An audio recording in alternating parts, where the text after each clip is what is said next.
Hi everyone, my name is Yasmin. I'm here with Amira.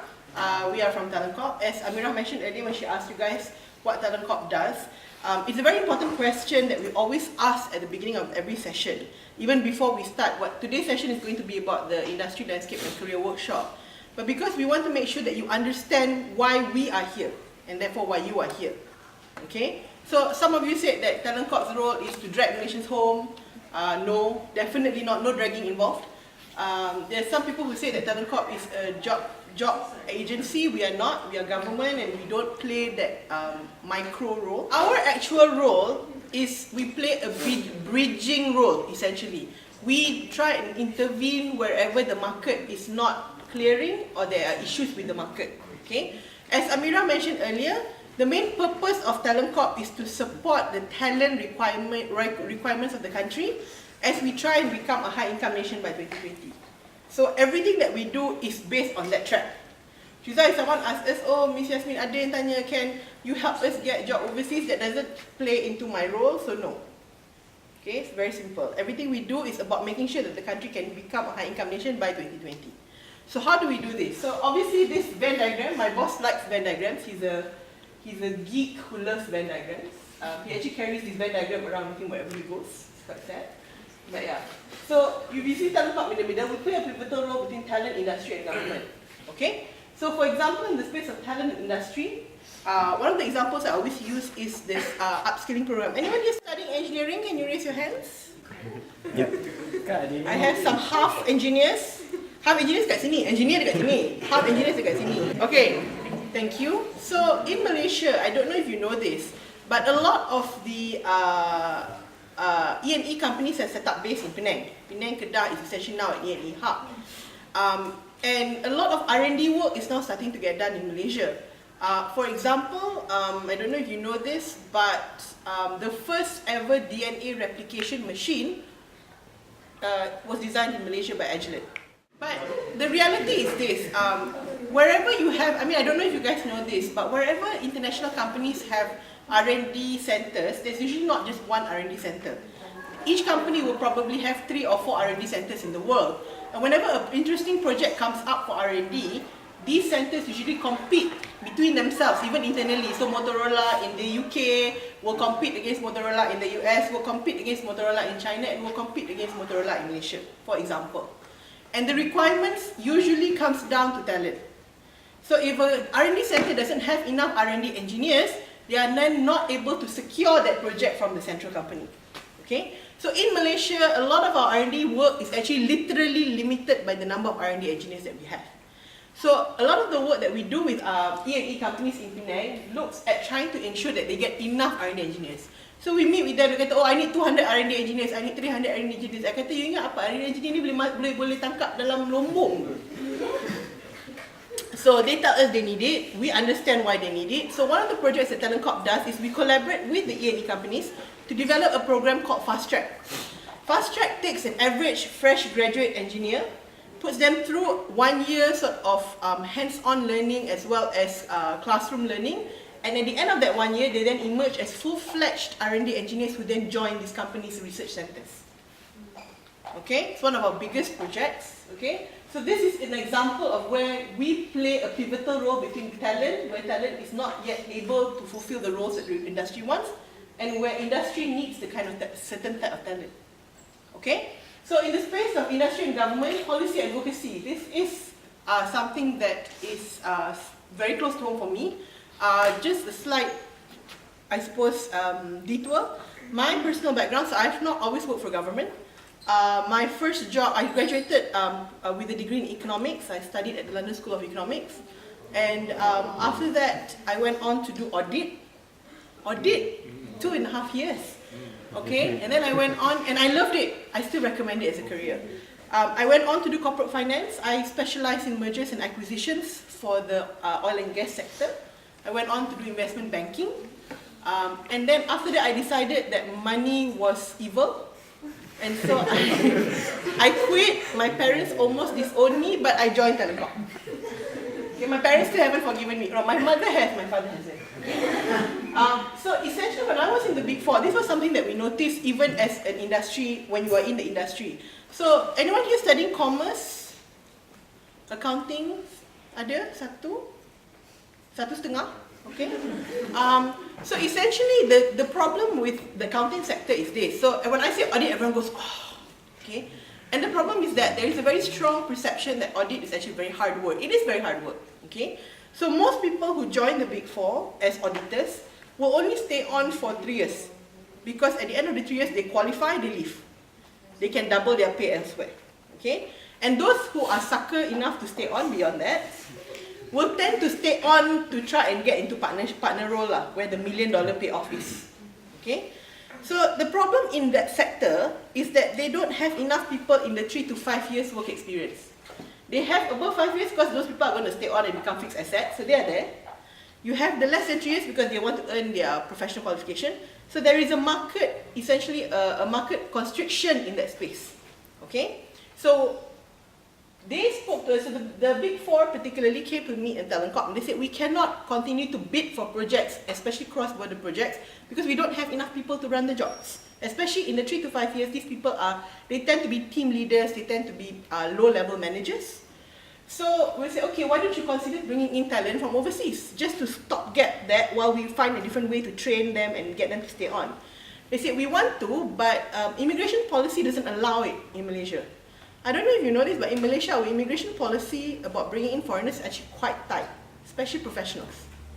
Okay, because the argument is that how can you bring in a professional when there could be people at home who can fill those jobs? And sometimes the problem is that they tend to think an accountant is an accountant, but then obviously skill sets are different. Okay, so one of the interventions that we did, we worked with immigrations. Immigrations agreed to provide a quota system to allow these Big Four companies to bring in non-Malaysians with 3 to 5 years work experience. Previously, under the employment pass, the minimum is 5 years work experience. So there's a mismatch. They are offering over 5 years, you need under 5 years.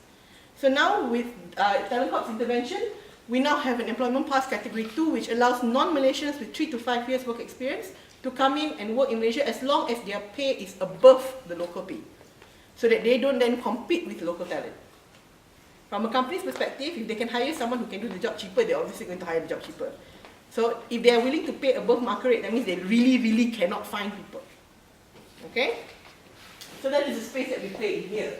Now, talent and government, this one is quite simple. Any JPA scholars here? Ramai kan? Okay. You guys heard about the STAR program? Yes? That is TalentCorp punya baby lah. STAR program. In fact, I was the person who came up with the STAR program when I first started TalentCorp. Okay lah, one of the 3 people yang tak tidur malam buat projek ni. Okay? But essentially, when we first came up with the program, we realized that a lot of times JPA scholars were not getting hired by companies because companies were scared to hire them in the event that they get called back by government. Okay, so you had JPA scholars who were actually which companies were more than happy to hire, but ended up not working for 6 to 9 months, which we thought was a shame.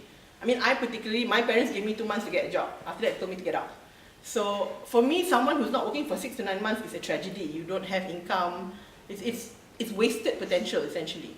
So we work with JPA, and now, essentially, JPA scholars are now allowed to work off their bond in the private sector. All they have to do is wait 3 months, and then they're good to go.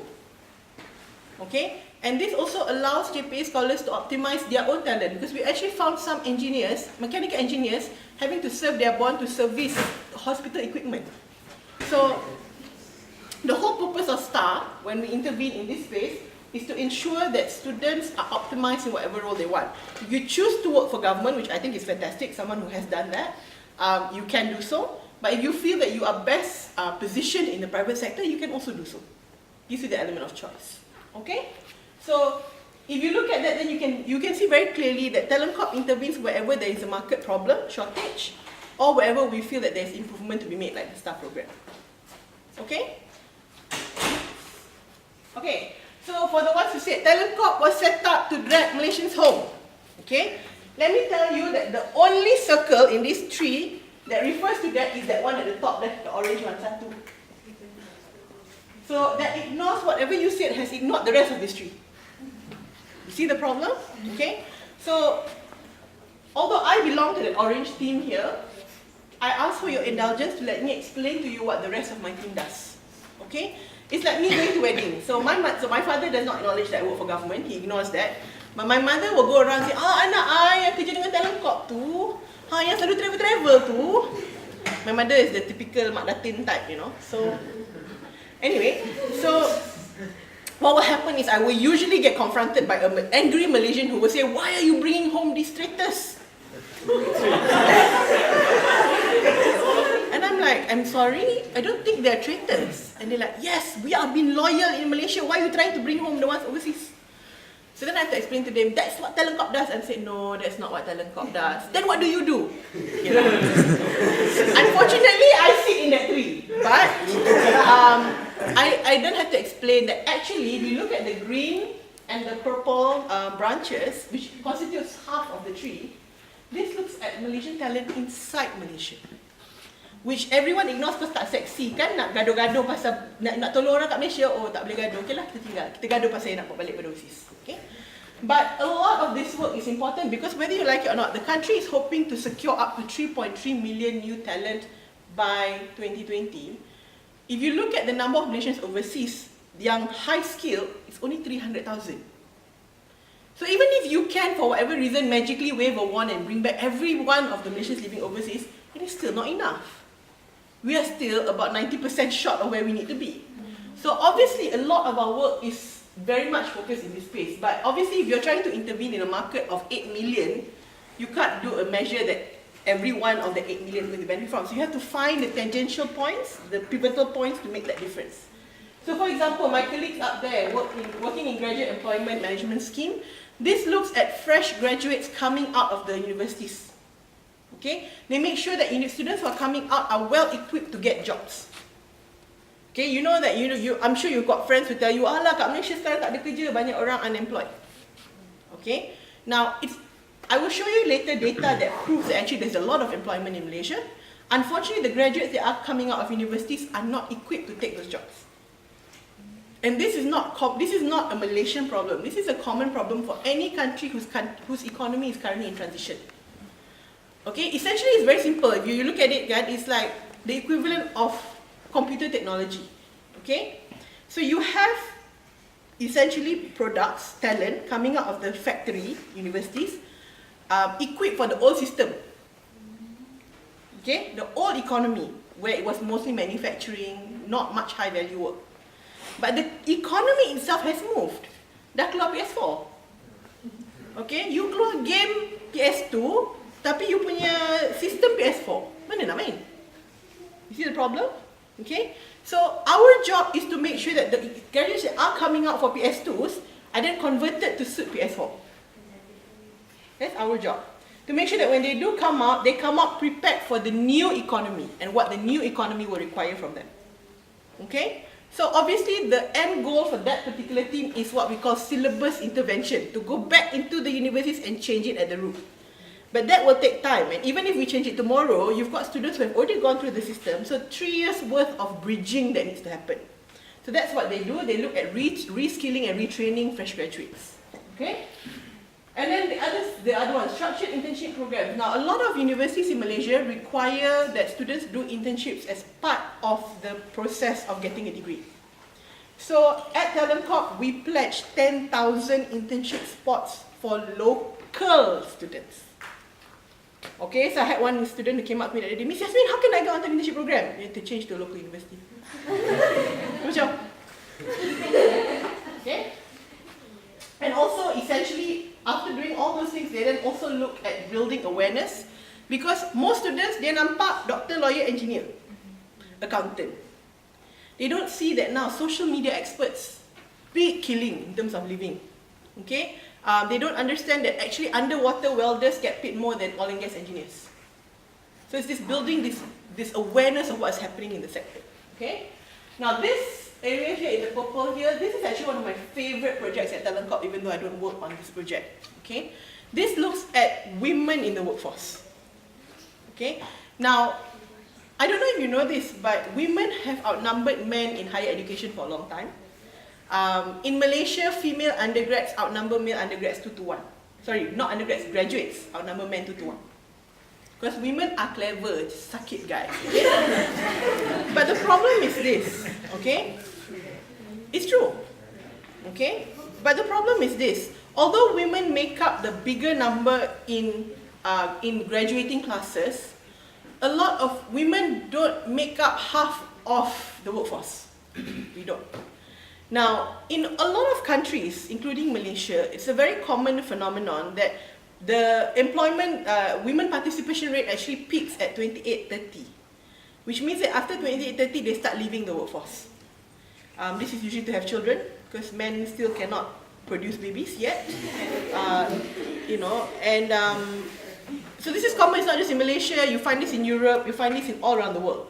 But the difference between Malaysia and other countries, most other countries, is that in most other countries, while they exit in their late 20s and early 30s, they then rejoin the market in their late 30s and early 40s. Because by that time, the children are big enough, they're in school, they are then able to rejoin the workforce.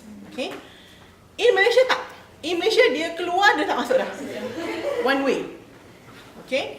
Now, part of the reason is cultural, and that's not just in Malaysia. I actually thought it was Asian, but I actually met a lot of researchers in the UK and US who tell me that it's not even that, it's global. Women are still expected to be the ones to stay at home and take care of children, even if their earning potential and contribution is higher than their spouse. I obviously am unmarried, obviously I disagree with that, okay? However, that is something that you as women need to teach your sons and daughters when you have them, okay? That's a long time coming. What is more interesting is that a lot of times in Malaysia, even if women want to rejoin the workforce, and even if their spouses allow them to rejoin the workforce, what is happening is that employers do not want to hire them. The biggest reason is actually very simple, and it's not even gender-based. If you as an individual leave the workforce for more than 12 months, actually 6 months, but let's be generous, 12 months, you are then considered unskilled. It's the same reason why if you graduate and you bum around for a year, after that, you're not going to be able to get a job. Tak kisahlah you lelaki ke, perempuan ke, in between ke, doesn't matter. Okay? So, the problem is that companies look at it and go, okay, so I've got a woman who's essentially now unskilled, but I have to pay her slightly more because she technically has work experience. Why should I do that when I can hire a fresh grad? Because to me, they're the same. Okay? So what TalentCorp has done is that we provide companies who are intending to retrain women with tax incentives. So that it's a better business decision for them to hire someone who's returning than for them to hire a fresh grad. Okay, so that's something we already do. We also work with a lot of what we call divas, diversity advocates, who are in companies that already have a lot of women-friendly policies. So TalentCorp is one of them. We have, even internally at TalentCorp, we have the ability, like someone like myself, can work from home. So I have colleagues who've got young children, they work from home twice a week. So Monday, Tuesdays, they're based at home. Wednesdays, Thursdays, Fridays, they come in to work for meetings and stuff. And apparently they tell me it's actually easier to come in because kat rumah dia nak buat conference call, anak dia tengah panjat kepala dia. I said that's up to you. There are colleagues of mine who have what we call staggered working hours. So they work in the morning when their children are at school. So they come in at about 7:30. They work till 1, then they go home. Then they spend time with their children, and then they continue work after 8, once their children are asleep. I have colleagues who do that as well. Okay, so these measures are already in place in companies like Accenture, like Shell. All these are already available. But it's a case of convincing other companies to understand that this is a plausible way to work around the fact that you can't get talent. Okay, so these divas appointed by TalentCorp go out and educate other companies. So more companies are now coming on board to offer basic stuff like working from home, job sharing, all these things that will allow women to come back into the workforce easily. Okay, which is why this is like my huge pet project lah. Walaupun I tak involved, I think this is like awesome. Okay, so this one, this blue circle here, looks at our non-Malaysian talent, which means non-Malaysians who work in Malaysia. And before you worry, we don't look after the people who isi petrol, no. We don't look after people who wash and clean after you, no. This particular group of people looks at very, very senior people who can come in and create jobs for more Malaysians. Okay, if you look at the CEO of Maxis, he's a non-Malaysian. I think Mantin Landel, nama dia. He's under our program, RPT. Because at the end of the day, Malaysia does not yet have the expertise. So rather than be constrained by the fact that we don't have the expertise, we bring in this expertise with the hope that one day, as we've seen with some other companies, they are then replaced by Malaysians. Okay? And of course, the other product that I talked to you about with the accounting firm, Employment Pass Category 2, also sits with this team. Okay? So then we have my team at the top, the orange one, the glamour people. Okay? Then tak glamour pun. Okay, so we have obviously our flagship program, people who are returning from overseas. Okay, because sometimes Malaysia needs the expertise of Malaysians who are sitting overseas. I actually bumped into a Malaysian once in London. He works for ACOM, an engineering company, AECOMM, 2 M's, anyway. So I met up with him and he says, any of the MRT people around? I said, yeah, I can introduce you to the MRT people. Why? He says, they should have gotten in touch with me because they hired my company, who then hired me. I could have just gone straight to the MRT and saved them a lot of money. And I was like, oh yeah. So, you know, we then connected him, he came back. So he's now working with MRT. So that, whether you like it or not, is for Malaysians who are returning. However, I want to caution you. So a lot of people, so we get, that product gets a slap on both sides. We get slapped this side, we get slapped this side for that product, okay? So you have Malaysians at home who talk about how you are bringing back traitors, I'm so loyal, but why I don't get the incentive, why you give to other people this incentive, you should give to me, I'm so loyal. I'm thinking, lah, kalau kau boleh pergi, kau pergi juga. No, the people who talk like that usually are the people who would go if they could. Okay, sorry lah, that's what I think. Personal kata kau, personal opinion. On the other side, when we meet professionals overseas, and I meet about 3,000-4,000 of them every year, okay, they come to me and say, you think we are going to come back for your incentives? Do you guys know what the incentives are? Incentives are, number one, a reduced tax rate of 15% for 5 years, transitionary sahaja, bukan permanent. Number two, they can buy CKD cars at home tax-free. CKD, not CBU. CBU ada tax limit, okay? But let me explain to you why. So prior to TalentCorp taking over this program, it had sat with MOHR, Ministry of Human Resource, for 10 years. In the 10 years that it was in operations, they brought home about 1,200 Malaysians. Okay? The incentive then was very simple. You balik, you get to bring back a car tax-free. So people were bringing back Bentleys, they were bringing back Lamborghinis, which cost the government about $1 million plus in taxes, because it's tax-free, don't forget. Under the REP when we took over, it was very simple. It was going to be very much concentrated on the whole concept of contribution back. The reality is, it's true, Malaysians do not come home for the incentives. They come home for two reasons. Number one, family, and number two, opportunities. Okay, now I'll explain to you the opportunities later. You think tak ada, but it's quite interesting, okay?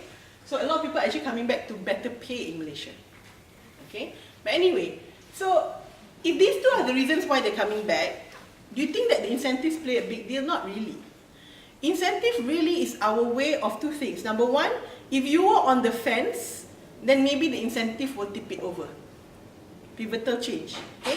But number two, if you are already coming home to contribute anyway, it is our way of saying thank you. Because if you look at it, so if they are coming back to contribute, the only way they can benefit from the incentives is if they work in high-paying salaries.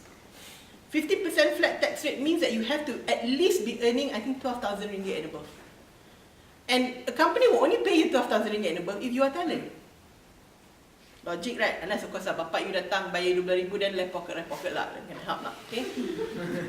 But essentially, it is then the whole concept is pivoted on contribution. And the reality is that a lot of Malaysians who are coming back come back from places where either they pay very little taxes or they pay no taxes. Okay, Malaysia's tax rate at the high end is 28%. I think 28, 27, I keep forgetting. Dulu masa I used to do audit, it was 28, that's why I remember. Now maybe 27, I'm not sure. But anyway, so the whole purpose is, okay, if you're coming from zero tax in Middle East, you come back, you get smacked with 28%. Jiwa kan? So the 15% is to just soften that landing as you come back. So we transition you into 15% flat. After 5 years, you dah biasa, then we hit you with the full tax rate. I think that's fair. Okay?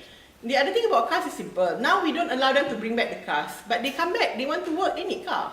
In Malaysia, most people need cars. So say, okay, since it's a necessity for you, we make it easy for you for the first car. That's it. Lepas tu, you're on your own. Okay? It's just, okay, you coming back, so you bawa balik barang you, okay, we give you tax free bawa balik barang. Because you nak beli rumah, kan balik rumah kan, kena beli katil, kena beli TV, kena beli all these things. So it's a very practical incentive. But people, I'll tell you now, do not come back for the incentive. Having worked in this job for almost 4 years now, if people come to you and say, so, you think incentive going to bring back? I had someone, selingan sikit, I had someone who came to me at Manchester. I gave her my card, my colleague gave her a card, she looked at it.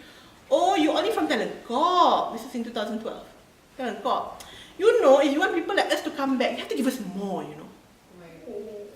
I pandang dia. Yeah, you know, you have to give us free private education. You have to give us X, Y, Z. If not, dia ambil kad tu, dia baling kat muka my colleague and she walked off. And then we found out later on, she's a housewife. Dia sakit hati sebab laki dia nak balik. Because the laki can get better pay in Malaysia. Ironically, the husband is a doctor. Okay? So, that is the, I want to address this because people go, oh, TalentCorp back directors. No, that is the exact reason why we do what we do up there. Okay? But as you can see, it's only one circle. This other circle here, Global Malaysia Network, is for people who should not come back. We have a group of people who we actually tell them, don't come home. I don't know if you know, any of you here know that Malaysia now has its first Nobel Prize winner. Tahu? Siapa nama dia? Okay, what prize? Peace Prize? Who said Peace Prize? Ngaku, cepat. Ngaku, apa takut? Study dekat, we are in US, right? Yeah. Study dekat US. No, I was in Canada a few days ago. Kan aku cakap Canada, US, Canada. Marah, okay? Kalau orang Canada kita cakap US, I'm not from US, I'm from Canada. Okay? You are right, it is the Peace Prize. Okay? His name is Encik Nasaruddin. He's ex-military, actually. And he works for the organisation that looks at the disarmament of chemical weapons. He's based in Geneva. We actually found him before the Malaysian government found him. It's quite interesting. Because we went to Geneva, he heard of us, he came over to talk to us. Because he said, should I come back? We look at him, don't come back. Because Malaysia has no need for a chemical weapons expert at this point. If you bring him back, number one, the government, the ETP doesn't need him. So essentially, he's useless, but to that extent, he doesn't serve a purpose. You bring him back, he's going to be completely bored and useless in Malaysia. He's going to go, there's nothing for me to do. So we should keep him there, let him continue to do good work. But whenever we need his expertise, he helps. It is the same with my ex-professor dulu, absolutely love him, Professor Danny Kwa. He's the head of economics at the London School of Economics. I remember sitting in my lecture dulu first year, biasa Malaysian semua last row belakang, Malaysian. The Jews were in front on this side and the China mainlanders were this side. The Malaysians were there and the Mak Salehs were somewhere in between lah. Okay?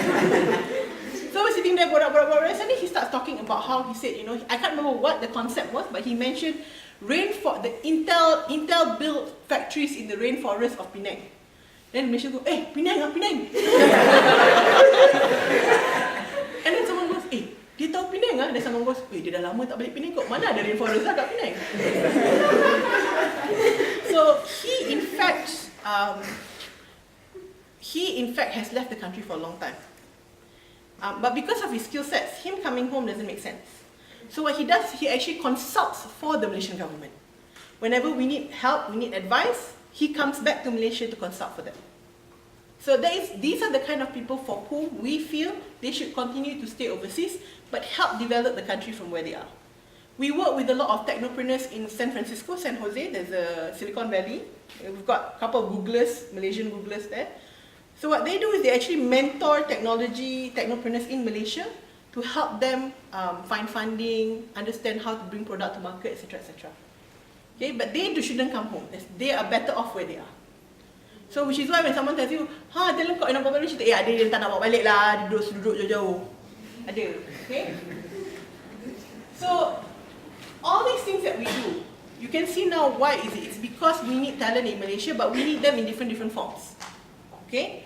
So the next time, all I ask from you is that the next time if you hear someone who tells you, alah, TalentCorp nak bawa balik Malaysia, nak mesti yang cerita tu cakap, that's not what they do lah, they do a lot of other things. Then dia kata, dia buat apa? Aku tak ingat, kau check website dulu. Okay? Any questions so far about what TalentCorp does? Tak ada ya? Mira, check slides. Question. Are the incentives per family or per person? per person. And then is it once in a lifetime? Yes. Okay. In fact, if you take the incentive and then you don't fulfill, because you have to stay on for 5 years after the incentives, I think.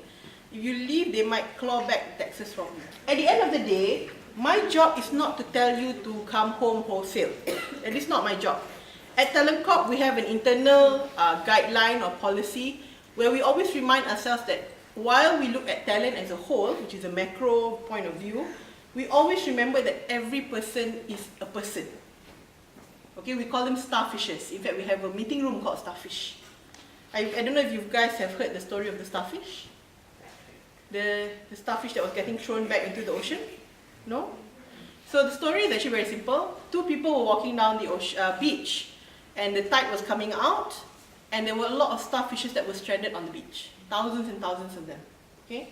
And so one of them starts picking it up and throwing it back into the ocean. Satu dia angkat balik. And the guy next to him says, "Why are you doing this? It's pointless. You cannot rescue them all. They will die." He says, "It's true." The guy yang duk angkat ni, "It's true, I cannot rescue them all. But for this one, it matters." Okay? So at TalentCorp, while we work in global policy, even for myself, I meet about 5,000 students a year. Students, bukan professionals. And I went for my sister's graduation kat UK last year. I was sitting in a plane, and seorang lalu, "Hi Miss Yasmin." "Hi." Seorang lalu, "Hi Miss Yasmin." "Hi." "Hi Miss Yasmin." "Hi." Aku sibuk, aku tak ingat. To be honest with you, I don't remember everyone. I can't. My memory is very bad, and there are too many of you. Okay? But it doesn't mean I don't care. There's a difference. So, funny enough, 2 kids started walking, and the second one tu I kenal, because he was a student leader. I remember student leaders. So the boy in front of him stopped and went, "Hi Miss Yasmin, remember me?" Yang belakang tu sepak kepala dia. "Oi, dia banyak student lah, kau ingat muka kau hebat ke?" I said, "You I remember." Okay? But the point is that we meet so many people, but we have to remember that it's not a volume game. For all of you, it's different. And we acknowledge that all of you will have different reasons for staying and going. Some of you will stay. Okay, I have met one boy, "Miss Yasmin, it's not that I don't want to go back, okay? But I tell you now, my girlfriend is very hot." Okay? And look at me lah. I'm not going to find a hotter girlfriend when I go. So if my girlfriend wants to stay, I have to stay. If not, I won't get a hot girlfriend. Have you pandang ke dia? It's personal. I have a friend who didn't go back. Why? Aku tak nak balik. Literally, a qualified accountant. Tak nak balik. Kerja Starbucks tak apa. Kenapa aku tak nak balik? Panggil dia Mak Noh, nama bapak dia. "Mak Noh, kenapa aku tak nak balik?" "Kalau aku balik, mak aku paksa aku kahwin. Tak nak balik." 10 tahun dia tak balik. Sebab mak dia nak paksa kahwin. Sampai mak dia kata tak payah kahwin, baru dia balik. Okay, so we at TalentCorp, we recognize that your decisions are all personal. It's like a piece of pie that's made out of different components. Some of you will be family, some of you will be friends, some of you will be job opportunities. And all these things will then decide whether you work here, or you work in Malaysia, or you work elsewhere. It's a global economy nowadays. My job is not to tell you where to work. My job is to make sure that when you do make the decision, you make it with correct information. I will never tell you something just because it suits my interests. I've met a student once who was studying nutritional health. Okay, very honestly, budak Australia. Came to me at an event and said, "Miss Yasmin, should I come back?" I said, "Yes, we have a shortage of people as we are looking towards more health-based. Malaysia has very strong health tourism." I said, "And as we're looking at that, hospitals are looking for people like you." And then she said to me, "But Miss Yasmin, I'm in transition." And I said, "What do you mean by you're in transition?" "I'm transitioning from male to female." Apa nama dia? And I tanya dia, "Are you bonded?" "No, I'm private." "Then can I advise that you don't come home?" "Why?" I said, "I'm sure we need your talent, but I don't think you will be happy. Not right now. Maybe in the future one day. So keep an eye out on what's happening at home, but maybe this is not the right time for you to come back. Maybe once people have forgotten you used to be a boy." That has happened in Malaysia, okay? Everybody knows that person used to be a boy. Nobody says anything about it. Siap dapat award lagi, okay? Kau tahu kan? Dah meninggal lah pun. Anyway, so At the end of the day, my job is to make sure you get right information. Not the my friend said because his friend said. Kau kat Facebook tu penuh orang share. Tak betul tak tidak. Okay? But I want to make sure that when you get the right information, so that when you do to make that decision, you make it with accurate information, not with hearsay information. Okay? Alright, so I wanted to share with you, this is a National Employment Return Survey, which means it's a sampling. You jangan nanti kata, Miss Yasmin tengok ada 5,000 je kerja dekat Malaysia, tolong You all pandai kan, you know how sampling works, right? So they spoke to a lot of companies, and companies then told them about how, what kind of job vacancies at what level to what type of jobs, okay? The interesting part is not so much the blue, but the red bars. I don't know if you can see the color differential, okay? Red bars represent jobs that were hard to fill, which means that it takes more than 6 to 9 months for them to find someone. Now, if this is a biasa lelaki-lelaki kecil-kecil, 6 to 9 months kosong tak apa kot. But imagine if this is the chief strategy officer for a large bank. You can't fill that position up. How do you as an organization grow? See the problem? So our concern is actually these hard to fill vacancies here. The blue bars exist in all economies lah. Okay? Next. So, Miss Yasmin got work in Malaysia? Got. You do lah the math. Banyak. By sector. Okay? I will send you this deck nanti.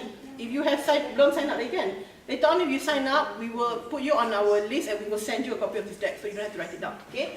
And before you say, ni because ada, obviously ada, I've met all kind of people in my work. TalentCorp ni buat je information. This is not TalentCorp information ya. Cuba baca bawah ni. What does it say? Who is this? World Bank. Okay, data comes from World Bank. They came to us in 2011 and they asked us to help introduce them to companies. We said okay, but we want the results. So they went and did the research. We didn't interfere with that. Then when the results came out, they shared it with us. So this is what I'm now sharing with you. Okay, next. So essentially across the board, we are seeing a lot of demand for talent. When we look at managers and professionals, essentially the differential, simplistic way of saying is that people with generalist skills and people with technical skills. Professionals are people like your engineers, your doctors, your qualified accountants. So if you see, for example, in healthcare, you obviously need more doctors and managers because you don't want a manager cutting open your brain. Oil and gas, engineers. Education now, I don't know if you know, but if you are intending to join academia in Malaysia, minimum requirement now is a PhD. Okay, next. So this one gets people quite like this graph. Growth rates in Malaysia and wage growth rates in Malaysia generally is about 20 to 30% on average. Okay, this is what people find interesting. The highest growth is in agriculture because a lot of young people nowadays don't want to work in agriculture. Tak sexy. Kerja kat mana? Kerja kat ladang. Okay. Oil and gas will be subsumed within mining if you are interested. Okay. But essentially there is, regardless of what people say gaji tak naik, gaji naik, there is actually quite healthy wage growth. Okay, next. So, what do companies look for? This is something you need to take note of when you enter the workforce. Okay, companies all across, they need people to have numerical skills. That means you must be friendly with numbers. How friendly depends on what job you are doing. I always share with people when I was in boarding school dekat UK dulu. One of my friends was a tiger who could drink a horse. Okay, could drink against a horse. And the horse will lose. That's how much she drinks. And when she's completely stone drunk, she can do double trigonometric derivatives standing up. No need paper. Okay? You don't need to be able to do that. Tak payah. Tak payah. But you do need to be numbers friendly. In today's world, everyone has to be relatively number friendly. Okay? You will also need to have people skills. Make sure you can work with people, etc. So you look at it. So computing skills, definitely nowadays. I have students who ask me, Miss Yasmin, do I need to put on my CV that I know how to use Microsoft Office or Word? And I tell them, well, if you really have nothing to put on your CV, you can put that. But if you currently do not have Microsoft Office skills, you are in trouble. It is expected already nowadays. Okay? And then don't say you know how to use Excel, and then sebenarnya you tahu masukkan data je dalam Excel. Nanti bos you kata, can you create a pivot table? A pivot what? Okay? I terang, Excel skill saya hanya untuk audit pivot table sebenarnya tak erti. Cakap awal-awal, then my boss taught me. Okay? Language, of course, math, people skills, problem solving skills, writing skills across the board, but obviously the importance, that composition of the pie will change depending on your role. Okay, next. High-flying firms. Now we define high-flying firms as companies who offer wage premiums. They pay more than everyone else. There are also companies that offer you usually cross-border opportunities. Companies that will give you postings to left, right, and center. Companies that also have heavy investments in talent. Okay? So, because they are high-flying firms, they are even more demanding with regards to what kind of skill sets that they want. Okay? So you need everything lah, essentially. Presentation skills, problem-solving skills, English language, people skills. You need to be able to work in a group, you need to be able to work alone, all these things lah. Okay? And it will actually be reflected in the way they interview you. Okay? Next. So, distinct wage premiums exist for specific skill sets. Okay? If you have better ICT skills and better presentation skills than your peers, you can expect a wage premium. Okay? Next. Okay, so what is important as well, if you look at this, in almost all cases, I think in all cases, the red bar actually supersedes the blue bar. Which means that, more so than just getting hired, to get promoted, you need to show off these skills. Okay? A lot of times, people kata, itulah, aku dah kerja ni dah 3 tahun, tak naik. Tiba-tiba dia masuk setahun, dia dah naik. Ni mesti dia pandai ampu bos. Malaysians like to blame other people. They always look externally. I'm like, maybe dia pandai ampu bos, maybe dia kipas baik. But it could actually be that he just happens to show better skills than you. You only kata, you buat kerja yang dalam job description you sahaja. Yelah, itu JD aku. Yelah, but if you don't do anything above your JD, you will never grow out of that JD. Kedekut sangat tak nak buat lebih. Duduklah kat situ. Okay? Next. So, above and beyond those skill sets, they also look for key personality skills. Okay? Number 1, conscientiousness, the ability to deliver zero-error work. Don't know why, very hard to find nowadays. My last round of interns have failed. And then kena basuh. Lepas tu nangis. Pasal cakap it's for your own good. Oh yes, thank you Miss Yasmin. Okay? But you need to be able to show attention to detail. Alright? Emotional stability, you need to know that your employer needs to know that you're not going to suddenly wake up one day and say, I don't like your face, I quit. There are people who do that. When I know some people, especially when they were younger people, who will sit there and shout at their CEO. Ada. I've been tempted to do that many times. Okay? Agreeableness. Agreeableness does not mean yes sir, no sir, 3 bags full sir. No. Itu ampu, bukan agreeableness. Okay? Agreeableness is just your ability to get along with people. Okay? Extroversion. Now, extroversion does not mean that you have to be an extrovert. There is a difference. Okay? A lot of times, students say, Miss Yasmin, I'm an introvert. Why should I have to become an extrovert to do my job? I always tell people, you don't have to be an extrovert to do your job, but you must be able to display extroverted skills. Example, me, I am an introvert. I don't like talking to people. I don't. I find it very tiring. In fact, Amira nak saja dia masa drive kan. Amira, kita boleh balik pukul 10 tak hari ni? Talking to people tires me. And so after I have a session like this, I balik, I kena macam masuk gua betapa, to find my sanity again. I don't know if other introverts behave like this way, but I'm like that. If I have to deal with a lot of people, after that I need to go into a quiet room and just not come out. Okay? Having said that, I do not let the fact that I am an introvert stop me from doing this. The best I can say is like some people can do stupid things, but they're actually not stupid. Usually I use a different word, but never mind. Okay? But it's the same. You can show skills or qualities that does not define you. Okay? So essentially move outside that box. And the same if you are an extrovert, you can learn to listen from your introverted friends. Or pretend to listen at least. Okay? Openness. Openness doesn't mean hello. No. Openness means you are able to consider different points of view and different ideas. There was a Facebook post floating around the other day that said, I thought it was quite clever. It said that, yes, 3 plus 2 is equals to 5. But don't forget that 4 plus 1 also equals to 5. So different points of view. Okay? Next. So, okay, other personality, behavioral skills, very important. Communication, obviously. Leadership, obviously. Creativity, problem solving, independence, and teamwork. You must be able to do work on your own, but you must also be able to work in a team. Gen Ys in general have no problem being independent. They have problems working in a team because they don't like being accountable to other people. Okay? And organized. Okay, next. So essentially when we spoke to the companies through the National Employment Return, these were the areas where they said that they were having problems finding people with these skill sets. Analysis, communication, IT, language, literacy, math, problem solving, teamwork. Notice how technical is only one element. Okay? So the reason why I show this is because, next, if you can show that you have the skills that they are looking for that they cannot find anywhere else, they will pay you more.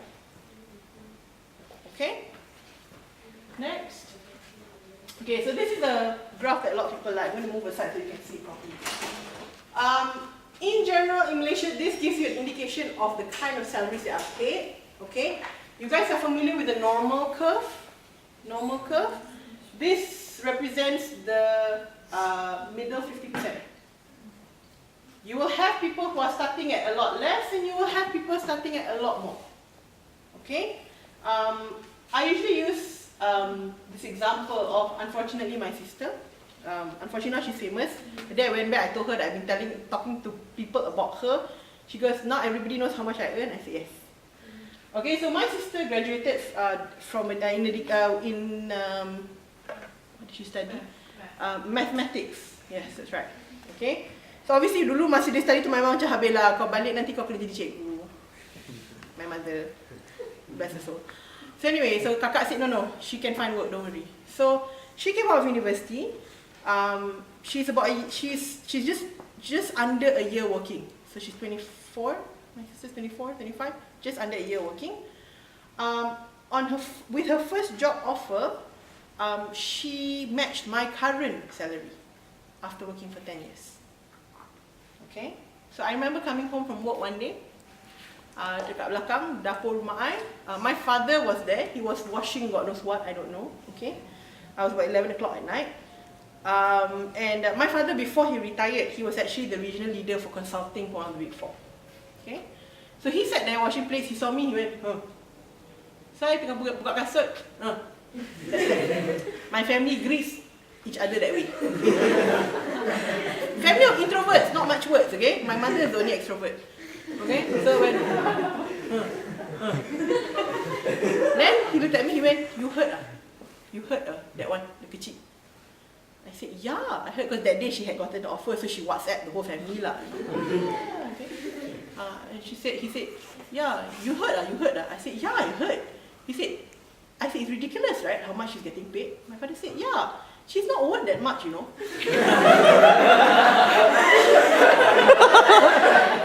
My father said, 3,000-ish, okay lah. 1,000 plus also still okay lah. But this is ridiculous, my father said. So I turned to him, kakak nak cucuk fire kan? Memang, tak patut. I said, you know, I've been working for more than 10 years now and my salary is the same as her salary. My father looked at me, you tu bodoh. Dulu kerja investment bank gaji besar. And then you quit, you join government. Siapa suruh? Pada muka you lah. Then he walked off. So kakak pun keep quiet lah. But no, and I tell people, my sister not that clever. She's not that clever. When she got her offer letter, she did not know how to reply all to the email. Not clever. I'm like, how much are they paying you again? You don't know how to reply all? Really? She's like, shut up, just tell me how to do it. Okay? So, and yet for whatever reason, like hopefully because I taught her well, she was able to show skill sets that allowed her to earn much, much higher than this. Okay, in fact, double this on this side. Okay? What do you mean by showing off skill set? Like when during the interview, they felt that she had the skills that they were looking for lah. At the end of the day. Okay? She didn't get a first class. I don't know what the equivalent here is, but in the UK, she didn't get a first class. She was a second upper student. Like I said, not the brightest in the bunch, but okay lah, not bad lah. Apparently boleh check kerja lah. Okay? So my point is also when people tell me that their friends tell them that starting salaries ada 1,005, I tell them it's true, memang ada starting salary kat Malaysia 1,500. But these tend to be people who perhaps have a diploma, perhaps are not able to show strong skill sets, probably did not go overseas. Why do you, Malaysian students studying overseas with all the facilities in the world, benchmark yourself against people on that end? You should be benchmarking on the other side. Kan? Okay, so this one also I get from Australian students, because I meet all these students kan, dia kata, Miss Yasmin, yes, gaji macam ni, I can earn this much working at Starbucks or McDonald's in Australia. I said, betul, you can get this amount in Australian dollars, boleh. Tapi after 10 years, are they going to pay you this amount? You see these 3 boxes that say discretionary? You know why it's discretionary? Because the gap is too significantly big. Kalau 1-2 yang outlier, tak apa, you can discount statistical data kan. But there are actually a lot of data sets that do not allow to display, the range becomes ridiculous. Okay, it's like 18,000 to 5 million, that kind of range, you can't see. Okay? But we know a lot of Malaysians in this bracket who are earning 7-figure salaries. Banyak. Okay? We had one who returned from Singapore to join a healthcare company with 7-figure salary. My uncle apparently earns $500,000 a month. My mom tells him he should donate to her. She's a charity. You know? So at the end of the day, I always ask people, is it important here or is it important here? Okay? And I actually, when I was still doing M&A work, I actually had this client, oil and gas company, consultancy, started up by an Englishman, a Scottishman, and a Frenchman. Sounds like a bar joke, right? But no, 3 of them came to Malaysia, set up a company. Their ambition was to retire after 10 years with £2 million each. That was their ambition, £2 million or 10 million ringgit. Okay? So they hired my company in year 7. We disposed of their company. We sold it to a German buyer. They each took home £6 million each. Okay, so between them was 100 million lah. Okay, so I remember sitting after sign SPA pukul 4 pagi, client dalam indoors ni pull out a cigar, office dia kan, because kan dia lah kan, bakar cigar, yeah, let's all go for drinks, Jasmine, come, my treat, dah kaya kan. I said, it's okay, I want to go home, my mother hasn't seen me for 2 weeks, I told him. So, because we were working kan, and then he says, oh, and then he sat down and he started, you know, I don't know how people, cigar, it's almost like they chew on the cigar and then they like take this long pull or whatever. I was just staring at him, busuknya cigar kau. And then I said, can I ask you something? Guess what? Why did you and Tom and Francis decide to come and set up business here? I said, why didn't you do it in Europe when lots of Asians are trying to go to Europe? He said, because in Europe, you can't get rich. He said, there's no space, the economy is too mature, there's no space for you to get rich. You can get comfortable, cukup makan, maybe go for holiday once every 2 years, but you can't make the millions. He said, you want to make millions, you have to go to Asia. And if I want to go to Asia and I want to do oil and gas, it might as well be Malaysia. That's what he said. And I'm seeing more and more of that come true even with the returnees that we are seeing. They come back because back home, they are just one out of millions and millions of people. Sorry, wherever they are. But when they come back, they're actually special. They actually can make that big paychecks at the end of the day. And so people ask, okay lah, so I'm sorry, I do talk about money a lot. Because I'm someone who believes that money is not everything, but money is important. And my personal belief is that people who say money is not important, they have a lot of money. I am paying essentially for my own life. Yes, my father has some money, but he's already told us that if we don't earn our own money, he's going to give away his money. So I've earned my money. So 2 months, he told me, I will support your bumming around for 2 months, you get a job. After that, you live outside, you can become my jaga. So essentially, across the board, what do we look for? A summary of all the graphs.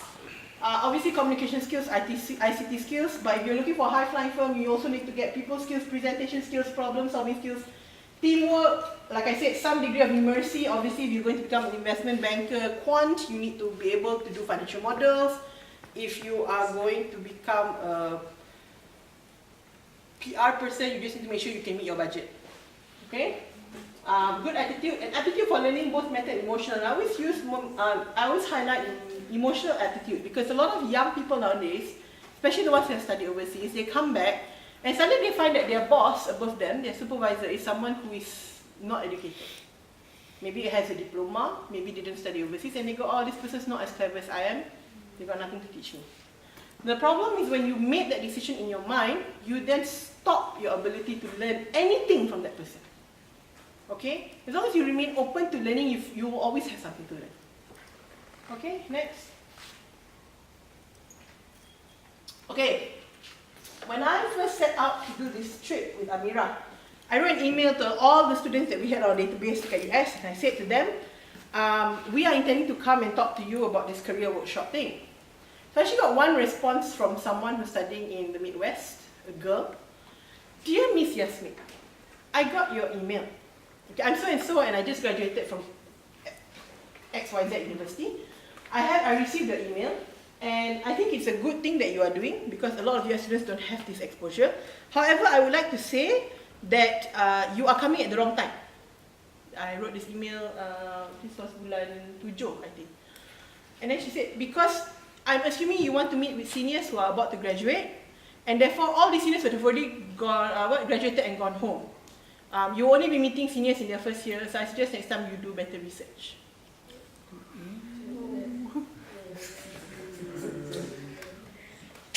Oh yes, I get all kinds of emails. But anyway, so I then went,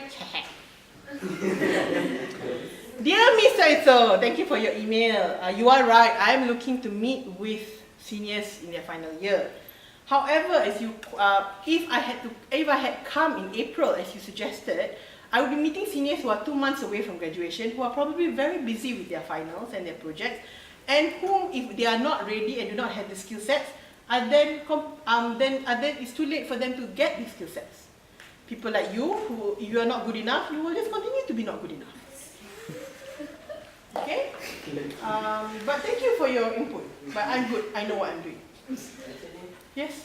Actually, you came at a very good time because this is, especially in the US, this is the time when companies look to hire people. I know. She didn't know that. In fact, so I tell people that actually you should start preparing for your job in December, January. That's when you should be looking. So this is why I'm coming now. Okay? So a lot of times people think that you can, if I'm going to get ready for a job, so I said, how far in advance I start preparing? People think, about a month before. I actually met a candidate in 2012 in Chicago. Came up to me and said, Miss Yasmin, I've got an interview next week with Deloitte, and I understand that they sometimes give offers which are like 6,000, 8,000 Deloitte for consulting. How can I get that job? I said, if you are not currently ready, you will not be ready in time. Okay? Because at the end of the day, you cannot fake certain things and you cannot rush certain things.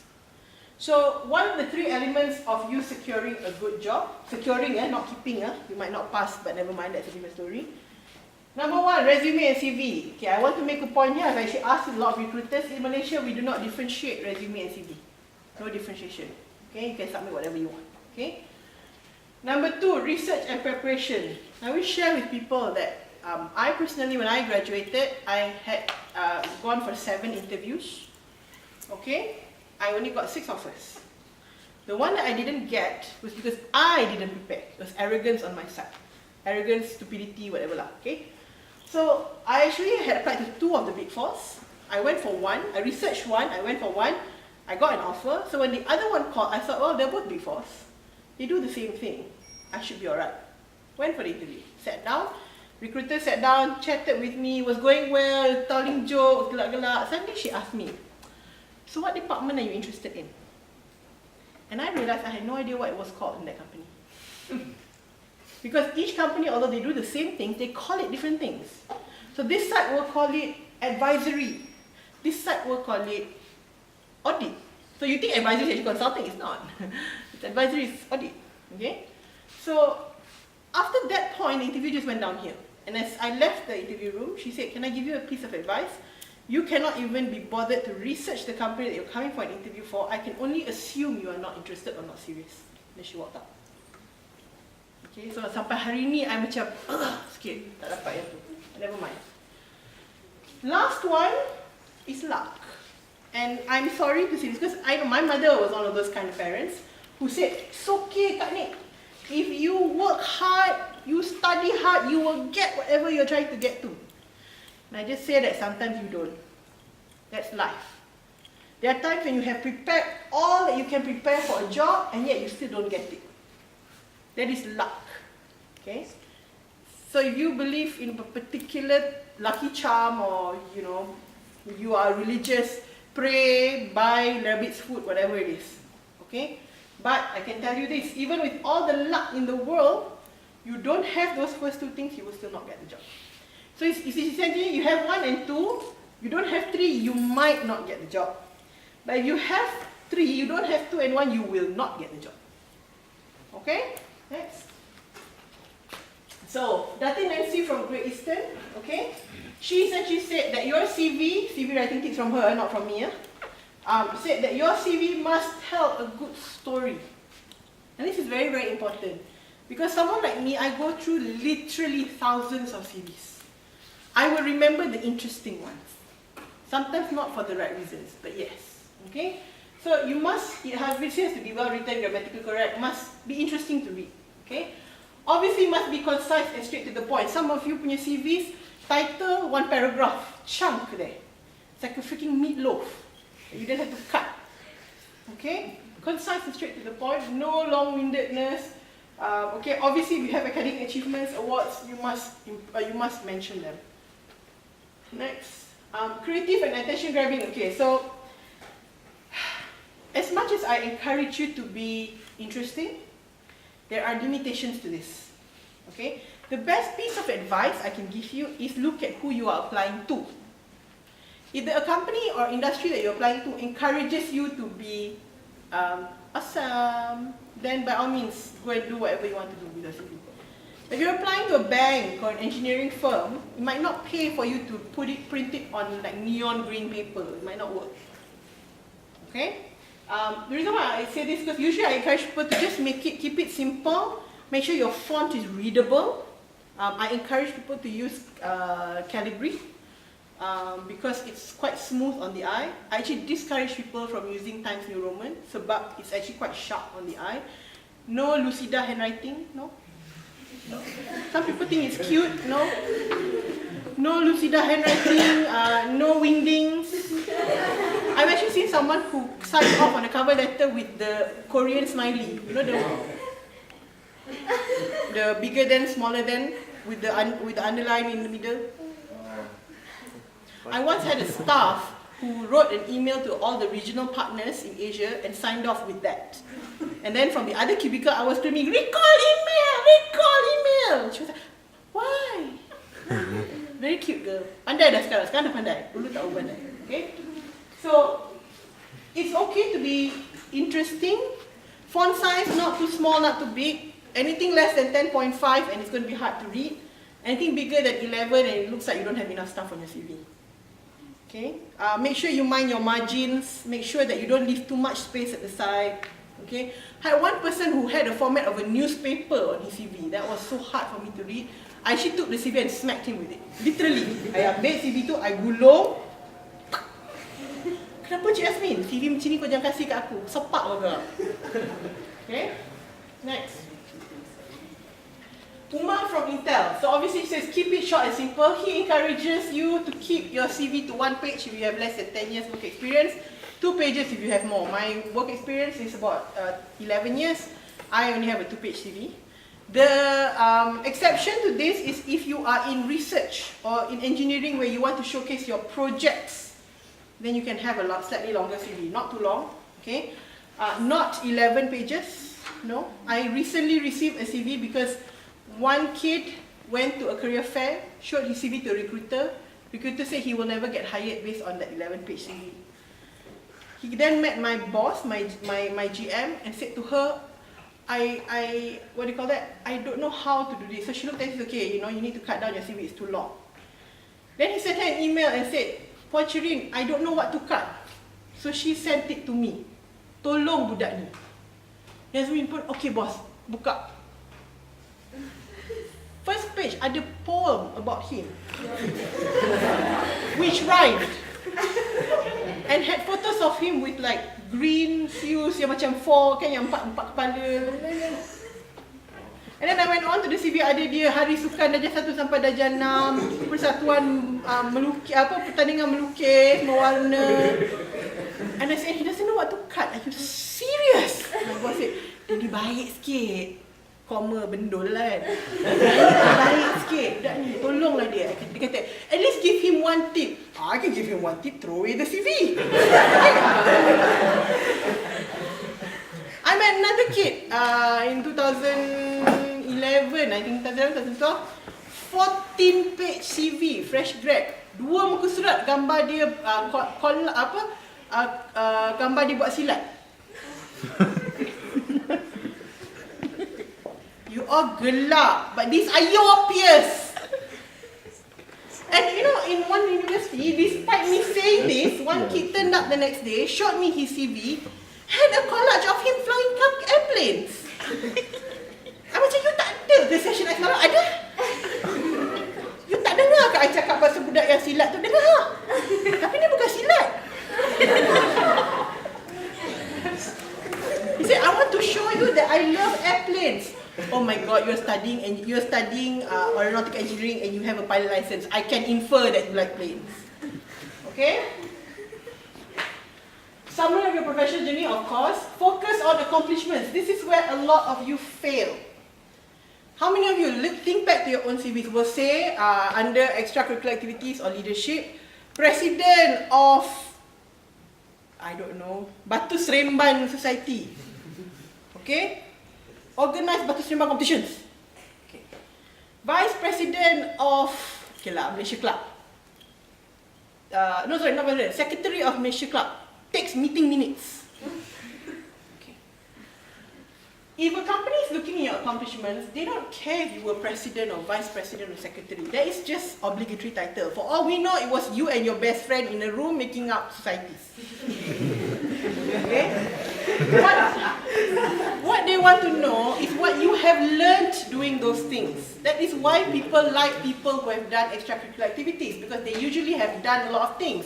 They have had to, I don't know, last minute prop tak sampai, dia kena tiba-tiba buat problem solving skills on the last minute. Or tiba-tiba tengah buat ni, duit tak cukup, dia boleh cari jalan cari duit.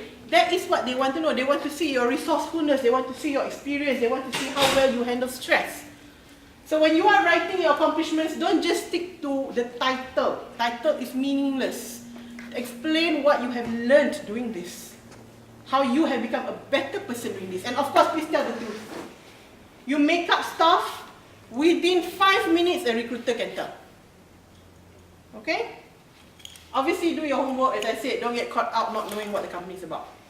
Okay, next.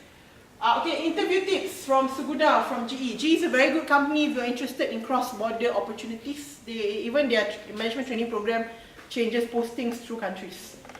Okay, so what Suguna said is actually very interesting. She says that don't forget that an interview is a platform for both of you to assess each other. It's not just the interviewer assessing you, but for you to assess whether the interviewer, especially if the interviewer is going to be your boss, which most companies do, whether this is someone you want to work for.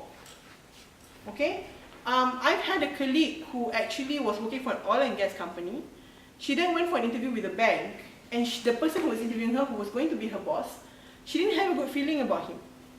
But she got an offer, she took the job anyway, because ego, right? I went for the offer, got offer, take it, okay? And she spent the next 2 years of her life completely miserable because he was racist, he was sexist, and he was arrogant. And a lot of other things which I cannot say because of the camera. Okay? So, if you're going for an interview, it's also your opportunity to assess, but of course, janganlah assess as a spoiled brat, assess as a proper person lah. Jangan kata, I tak nak lah, dia ni muka macam garang je, tak nak lah. Okay? Assess as a mature person, whether this person is someone that you can work with and you can learn from. Okay? Obviously, communicate confidently. I have met candidates who masa I buat mock interview, tanya dia soalan sampai dia punya whole face was shivering. I tak boleh concentrate dalam dia cakap apa sebab muka dia macam jelly. So macam, okay, please stop. Dia pun okay? Be confident, alright? Obviously, when you are looking at it, make sure you understand what you're talking about. Okay, not just the what, but also the how and the why. I've met candidates where I asked them, so you are interested in engineering, yes? Yes. Okay. Oh no, this one, biotech. Okay, alright. What is your opinion on genetically modified GM products? What do you mean you don't know? I don't have an opinion.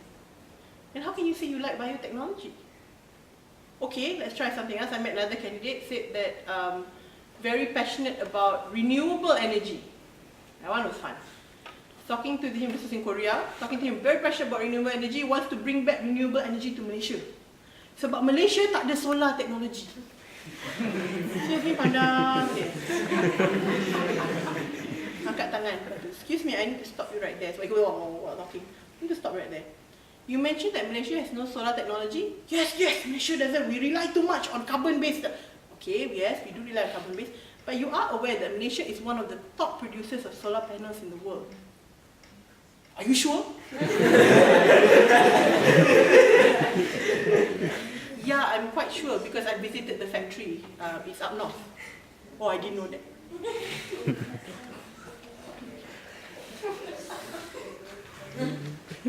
Okay, next. Okay, interview tips from Natin Bat. Natin Bat from Axiata, also another company that offers cross-border opportunities if you're interested.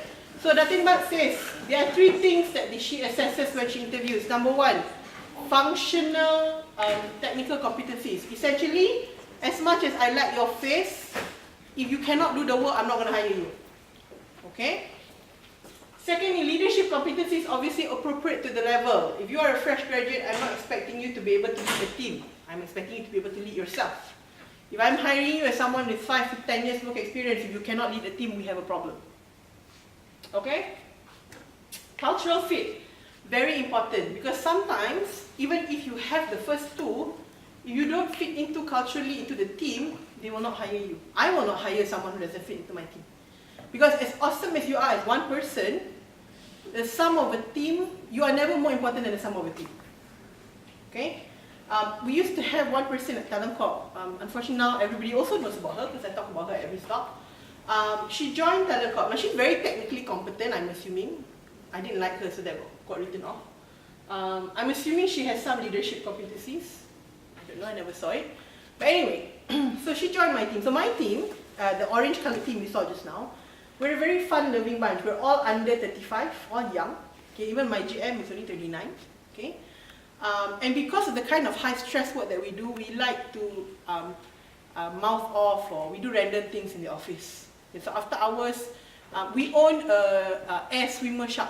We have one. My team has one. So pukul 11, pukul 12 malam kadang-kadang still ke office kan sebab rushing for deadlines. Take a break, we race the shop. You know, we have hats in the office that we wear whenever we're feeling particularly stressed. So if someone's wearing a hat, you know that they're stressed, you leave them alone. But the hat is like, so I brought back one recently from Buffalo, yang ada horn. So we've got one of that. We've got one that's a katak. We have one that is, I brought back from Edinburgh, which is orange braids with horns. We have all these hats. We keep them in the corner when we are stressed. So she, unfortunately, is not that kind of person.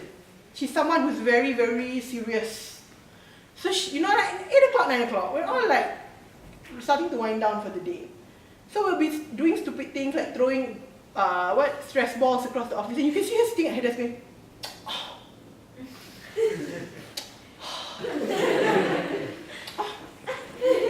We're like, constipated ke makcik ni?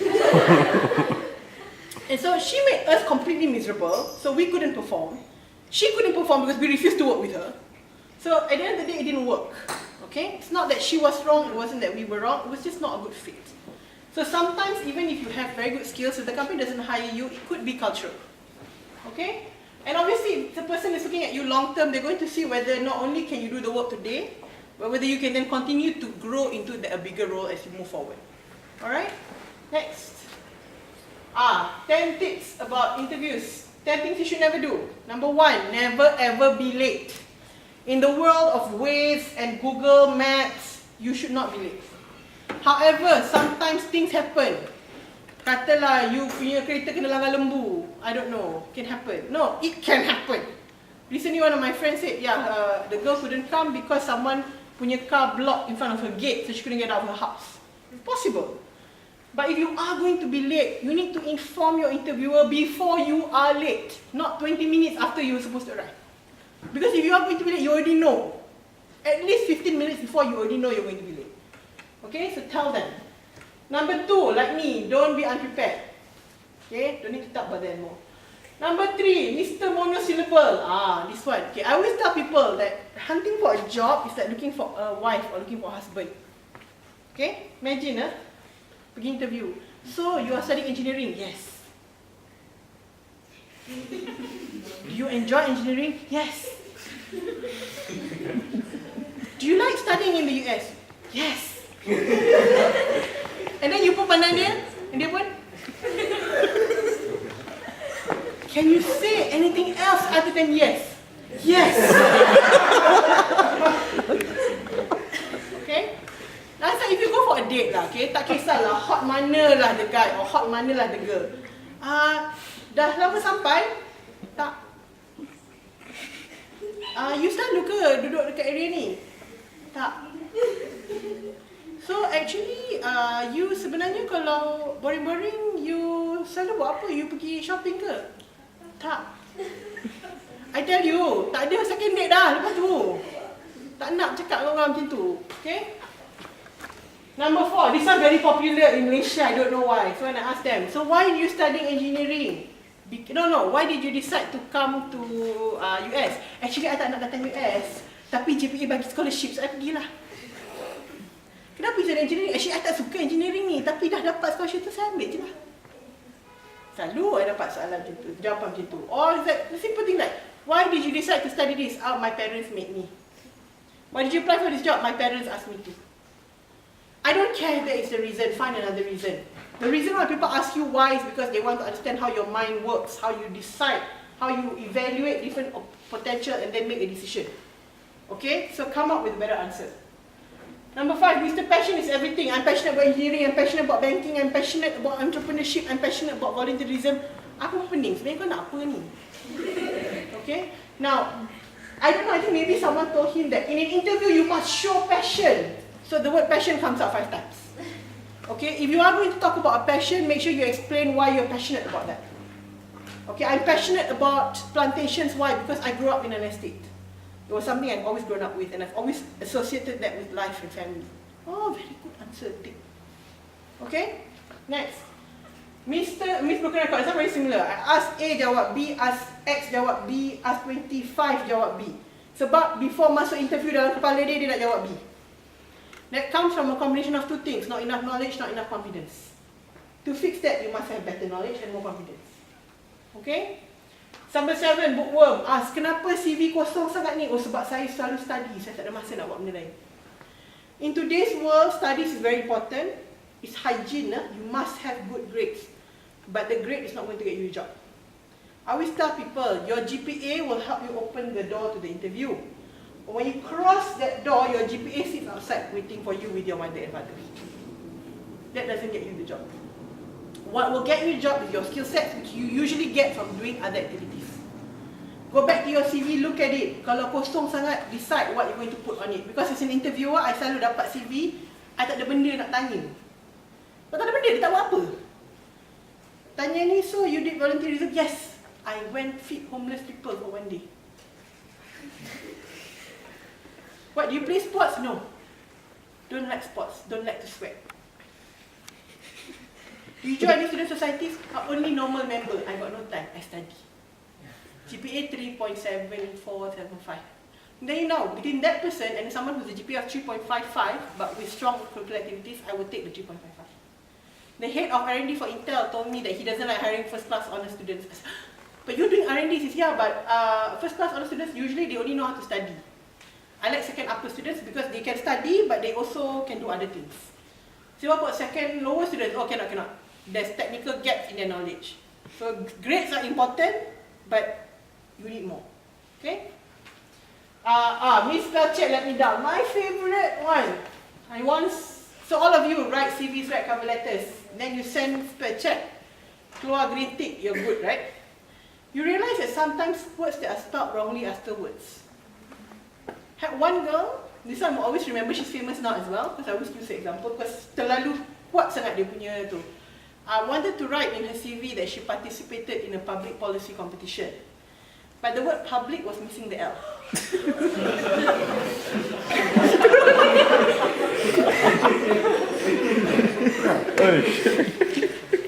So she participated in a different competition. I don't know what. And ironically, I think a couple of lines under there, she says, has good attention to details. So what you do is, no, but I know it's human error. Sometimes because you've read something so many times, you can't see it anymore, especially if you've got reports and stuff, right? So make sure you have a very good friend. Tap your friend, say, can you read this and make sure I haven't made any stupid public policy mistakes. And if you are a real friend, please actually read it rather than, okay, dah boleh. Okay? Number 9, Mr. Ungroomed. Okay, again, if you're going for an interview, make sure you dress appropriately. Make sure you dress well. Okay, some companies, that's why there's an asterisk there, some companies will not discriminate against you if you don't dress properly. Ada. But they are not very common. And in fact, these people only don't discriminate because of policy, because previously one of the companies told me that someone had turned up for an interview, baju kotor, crumpled, so they were looking at him funny, until they found out that actually he had literally landed on a flight that was delayed and his baggage didn't make it. So he couldn't change. So then they made it a policy not to discriminate based on dressing. However, unless you are a person who's coming in from a flight late with no baggage, please make sure you dress appropriately. I've had people come for interview in slipper Jepun. Dengar because our office lantai kayu, dengar squeak. Never heard that sound in the office. Tiba-tiba dengar squeak, semua kepala macam ni tengok. Okay? Make sure you dress properly dress properly and appropriately. One girl we met in the UK was going to go for an interview with Bank Negara. I had actually caught her CV before she went, and I literally looked at it and went, she's going to get the job. Unless she does something really stupid, this girl's going to get the job. Masin kan mulut kan? So she walks past me and my team as she's going for the interview. Hi, wish me luck. Sikit dia sampai sini. And my boss, okay, who is usually one of those guys that don't notice what women wear, he just sat there and went, is her skirt a little bit short? And I went, yes it is. And she didn't get the job. Not because of what she was wearing, but because she did not show the maturity to dress appropriately. You see, it's not what she did, but why she did it. Okay? So, please, the other thing is, tolong, go to a friend who you trust. Can I ask you something? What? Adakah ketiak aku bau? Ketiak aku busuk tak? Tanya. Yang kawan tu pun tolonglah beritahu dengan betul. Sebenarnya kadang-kadang ketiak kau busuk. Okay? Kalau you, especially the girls tak sampai nanti nak cakap kan, you pergilah CVS, you beli deodorant yang kecil tu, you ikat rebeng, you letak atas meja dia. Lepas tu you belah. Siapa-siapa nampak tu tolonglah faham sendiri. Okay? No, it's not that. I don't discriminate. We try not to discriminate. But number one, during an interview, I want to concentrate on you and what you can show me as a person. I don't want to have to hold my breath because you bau ketiak. And number two, kalau lah ketiak you bau, I'll be sitting there thinking, am I going to have to smell this for the next few years? Okay, it's personal hygiene. So if you are asked, please answer honestly, and yang tanya tu tolong boleh terima. Jangan tanya besar hati aku cakap. Jangan. Okay? So 10 and 11 I consider the same. Miss Impatient type 1, Miss Impatient type 2. Type 1. Masuk interview kata, can we make sure this interview finish within 1 hour? Excuse me? Yes, my mother is waiting downstairs. Tengok CV, study overseas 5 tahun. You've lived abroad for 5 years and you still need your mother to send and carry you, fetch you? Okay lah, maybe your mother like my mother kepo kan. Mama nak hantar, nak mama first interview, mama nak hantar. Cakap dengan mama tunggu ya. Maybe will take time, mama tunggu. Kalau mama kata mama tak boleh tengok, mama balik dulu. Bila I habis, I akan call mama datang ambil. Boleh. Don't rush the interview, because if you're rushing the interview, people will just assume that it's just something you want to get over with. Okay? Second one, I don't know why everyone says that during an interview, you must ask a question. Everyone says that to me. Okay, answering a question is good if you can show that you've been able to receive information during the interview, apply it to a question. That is critical thinking. That is why people encourage to ask a question. But contrary to popular belief, there are wrong questions. And there are stupid questions. You come to an interview and ask me, so if I take this job, how fast am I going to get promoted? I will look at you, so if you are an idiot, never. Okay? Because those kind of questions has no answer. How can you say how fast you get promoted? If you betul-betul lah nak tahu, ask how does your company have a fast track program for talent? Or do you have multiple review rounds a year? Those things will give you the answer to what you're looking for, whether you can get promoted fast, without you appearing as someone who is just interested in getting promoted. Okay, next. Okay, so, penatnya I. Okay. This slide is here for a reason. So a lot of times I meet students studying in the US and they tell me, Miss Yasmin, it's unfair. Why is it that we don't get career fairs in the US? Why is it UK dapat career fair, Australia dapat career fair, kenapa US tak dapat career fair? Answer is very simple, it's business. For a lot of companies, going outside the country for career fairs costs a lot of money. To go to the UK for recruitment costs them anywhere between 30 to 50,000 ringgit per recruitment round. And they usually get about 4,000 CVs at one round. Okay? Australia is about 15 to 20 and they get about 1,000 to 2,000 CVs. Now, to come to the US, it costs companies sometimes up to 100,000 ringgit. Now, how many CVs can technically the US deliver for one location? Boleh dapat tak? 2,000. Final year CVs. Boleh dapat? So the problem is that for companies it doesn't make economic sense and it is an economic decision for them. Okay? So what we have tried to do is we tried to bridge the gap. One of the things we have done is in these thumb drives in front here, when you come and register you can collect one. We've put in 2 career magazines. One is M100, which is the top 100 employers in Malaysia as voted for by graduates. Okay? This will give you a hint as to what kind of companies are good to work for in Malaysia. The second one is by a career fair organizer and they print magazines by subject, so engineering, business, banking, etc. Again, soft copies are inside the thumb drive. Okay? Now the second line, when I was going to come out to the US, I actually wrote to about 40 companies who told me that they like US graduates. They prefer US graduates, okay, but they cannot recruit because too far. So I told them, okay, can you send me a one page that has information on your company, what kind of students you hire, what kind of job opportunities you have, and what are the requirements that you look for. Because if I just tell them, can you send me a one page about your company, I'm going to get a picture of a very pretty girl standing next to a glass wall with the words, apply to us. Which gives you no information, essentially. So all these, there are about 12 companies that have provided that one pager. So they're all also inside those thumb drives, which Amira has very nicely uploaded for you one by one. Okay? Memang gagah berani lah kalau I tak buat dah. Okay? So please look at them. Don't assume that because they're a bank, they might not hire you if you're an engineering student. In fact, when I first graduated, I applied for international bank. That one. Okay? And I went for the interview. This was 10 years, 11 years ago. And the guy sat in front of me, interviewed me, and at the interview he looked at me macam pandang pelik tau. Then he looked at me. Actually, he said, I don't like hiring econs grads. Pandang muka dia.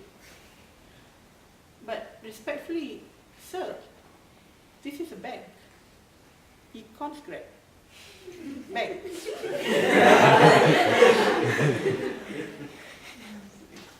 Agaknya masa dia kata kesian budak ni cacat kot. He said to me, yes, that is true. However, I have found that it's easier for me to give knowledge to an engineer than for me to teach an economist how to think like an engineer. I still got the job offer, that's not the point. Remember, 6, 7 interviews, 6 jobs, I still got the job offer, not the point. Still must get the job offer. But my point is that in today's world, more and more companies hire across disciplines. They don't really care what you study. I've seen in banks, tourism candidates get hired in banks. I've seen that happen. They're not common, but it happens. Okay?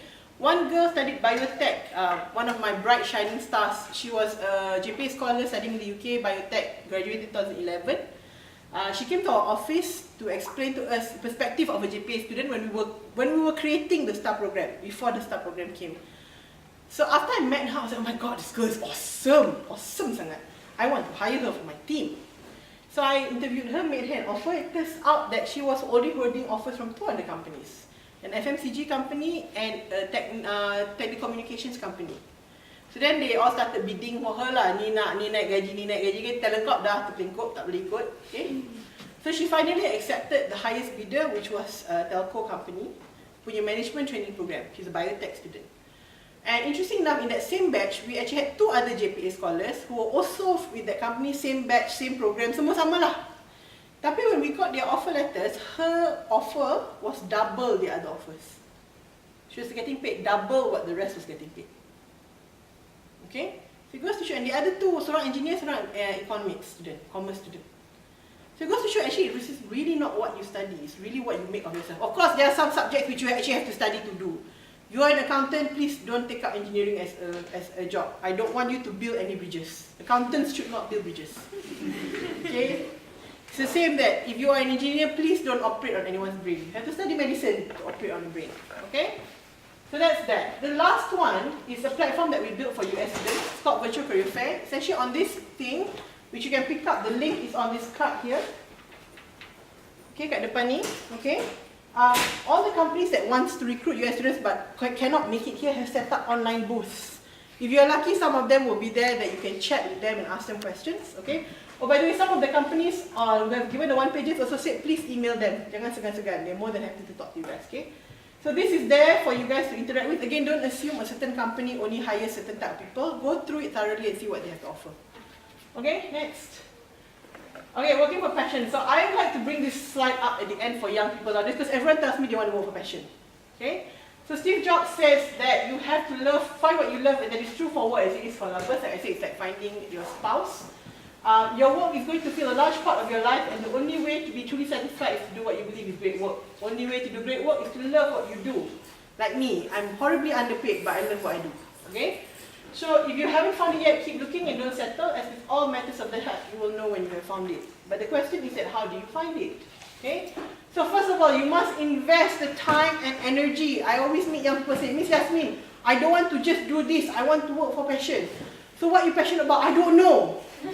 Okay, have you looked at banking? No. Have you looked at volunteerism? No. So what have you looked at? Not yet. Habis you tunggu apa? You tunggu tiba-tiba you tengah tidur, turun wahyu dari langit. Go out, try things. At least figure out what you don't want to do. Okay? So, secondly, please do not restrict yourself to just one passion. I've seen many people who miss opportunities because they only nampak satu passion aja. We are all human beings. We are multifaceted. We have a lot of different passions. Sometimes you might not hit it with passion 1, but you might hit it with passion 2 or 3. Okay? Number 3, look at who and what inspires you. You have a role model, that's great. But if you do not, like I'm not someone who doesn't buy into this role model stuff. Okay? Memang independent minded daripada kecil lagi. But I always know what skill sets I want. And I always know that I want to better myself. So I don't benchmark based on person X or person Y. Because if you do, that's great. But remember, you are not that person. Okay? But more importantly, you must always continue to strive and improve yourself. Okay? Number 4 is my favorite, go back in time. Now, going back in time is a tricky one. So, obviously when you were younger, if you wanted to become, I don't know, Iron Man, it's not going to happen lah. Okay? But maybe it will happen. Iron Man is possible, but okay lah, Superman susah sikit. Planet Krypton dah tak tahu kat mana kan. But, what it will do is it will actually give you a hint about what is important to you. When I was younger, I wanted to be Sharifah Aini. Guys tahu Sharifah Aini siapa? Mana tahu generation baru tak tahu. My mom cakap, you size ada, suara tak ada. Okay? But I've always been someone who likes to entertain people. I like to make people happy. So that gives me a very strong indication of what I should do. Apparently when I was profiled, I was told that I should become a preacher. Okay. Or apparently a travelling salesman. So this is what I do lah, travelling salesman lah. Okay. So yeah, think about what you love doing as a child. That should tell you give you an indication of what is important to you. Next. Okay, this is a different perspective. Now I like to share this one because you all dulu masa kat sekolah buat kemahiran hidup tak? Do you remember that kemahiran hidup has a component of accounts in it? You kena buat account sikit kan? So masa I form 3, I punya PMR 7A 1B, BI kemahiran hidup. My mum cakap, ni sebab you tak cukup masa belajar masak ni. My mum kata. I cakap, mak, nothing to do with masak. Okay? Problem was, I did not like accounts. Sampai je jumpa accounts, I tembak. Literally. The whole of kamera hidup punya paper, masa PMI, not even mocks, not even midterms, the actual paper, nampak je tu A, B, C, D. D, C, A, B, D, C, A, D. Ikutlah. Jadi salah. Okay, so got B. Mesti tembak tu ada kena lah kan. So, then naik form 4 buat account. So, first term buat account, mesti baru introduction, pas cukup makan, tapi BM agama fail. My mom kata, aku tukar nama kau jadi Elizabeth.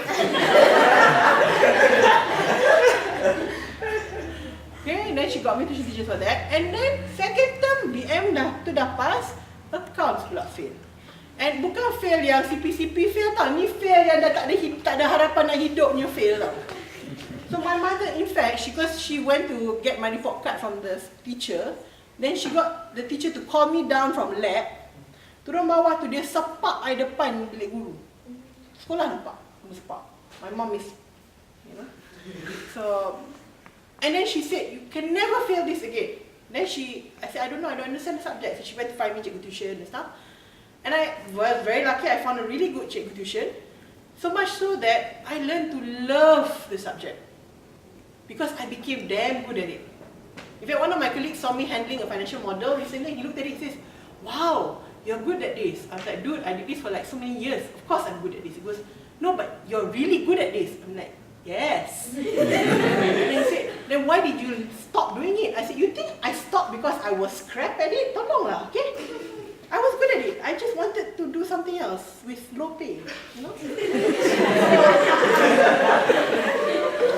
But my point is that I then actually, when I had time, I used to teach accounts.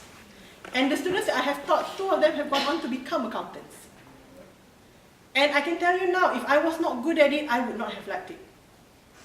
So what this guy says, which I thought made a lot of sense, that sometimes passion is not something that you follow.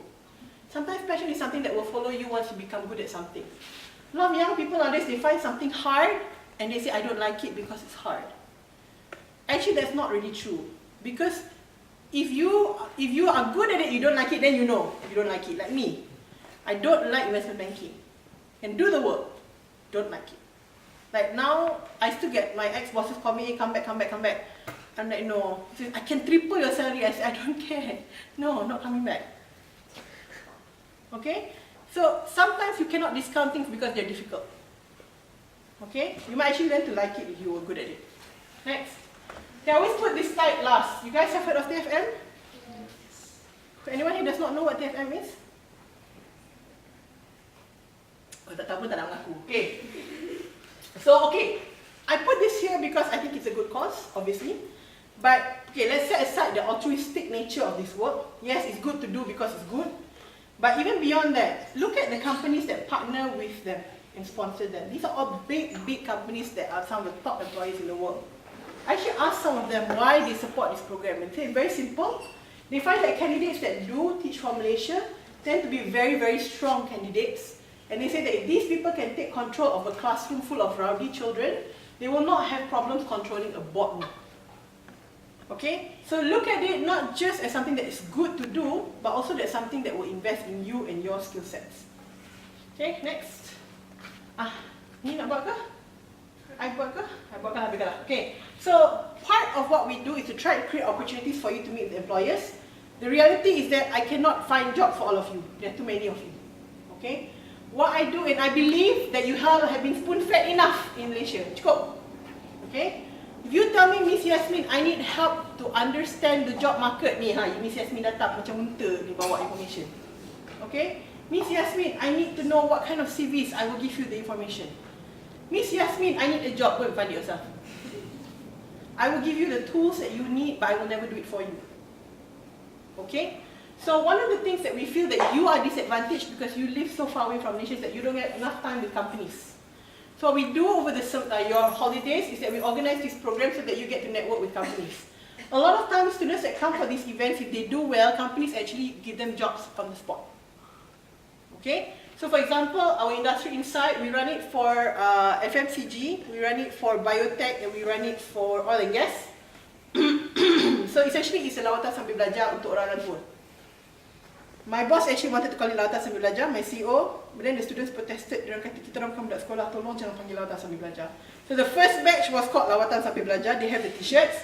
Subsequently, it's now called Industry Insight. Okay. The Industry Bootcamp is a souped-up version of Industry Insight. It's bootcamp, bukan spa. Because I had students who participate. Dia kata, Miss Yasmin, kami penat. Kau nampak tak bootcamp tu?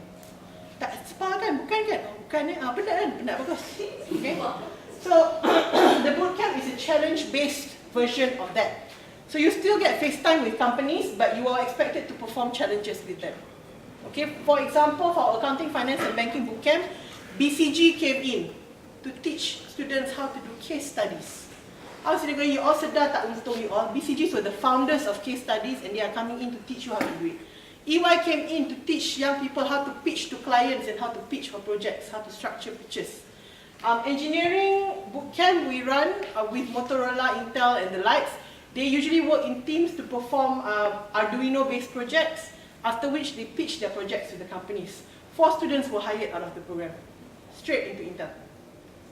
Okay? So because you are not in Malaysia, you have limited time, but we encourage you to take part in our activities so that you can meet them. This one is our crown jewel, Breakfast with CEOs.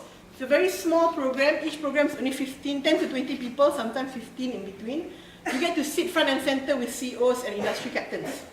We had one with the Malaysian Malaysian country leader for Google, Mr. Sajid. He hosted students. We had with Dato' Izzadin from UEM. He went out, bought nasi lemak for the students, come back makan nasi lemak dengan dia. We had breakfast too, Marina Mahathir. Hope you guys know who that is. Marina Mahathir. We had one with her. So, small session for you to have a chat with them, to ask them why they do what they do, that kind of level of exposure, which I can tell you now, susah lah nak dapat. Okay? So, all our programs are free. We don't charge anyone anything for it. We pay for it, okay? So for us, if you sign up, tolong turn up. Because it costs us sometimes up to 1,000 ringgit per participant. Because we pay for makan, we pay for tempat duduk, we pay travelling. If you're coming from East Malaysia, we subsidize your flights. Okay, because we don't want people to not attend because they cannot afford it.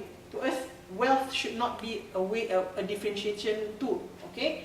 However, our programs are always oversubscribed. It's usually 3 to 1. For every 1 space, we have 3 applicants. The Google one was 1 place, 17 applicants. Okay? Now, if you take up a place, please respect that enough to turn up. Because imagine if you were the one on the wait list. You can't go. Okay, next. So, this is the picture that was Google, FMCG, Tok Amirah tudung biru kat tengah. Dato' Izzadin, he's telling them about him and accounting, now running an engineering firm. Okay, next. Okay, so one thing, although we ask for your email addresses when you sign up, one thing you should know is that TalentCorp makes it a point never to spam students. In fact, the most we send out emails in a year is 10.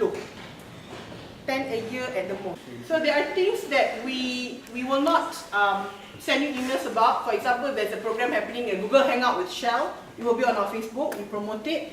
So on the card that you take later, behind it is the link to our Facebook page. Just like the page and leave it. Okay? If not, then you cannot tell us, Ms. Yasmin, how come you didn't tell us about the program? It's on our page. Okay, career pullouts. If you are interested, every month we partner with the STAR to provide career advice, etc., etc. Back copies are available online. Okay, next. If you need tips on how to do CVs and stuff, we have a website called Ready for Work, which is done by all the corporates in Malaysia. Next.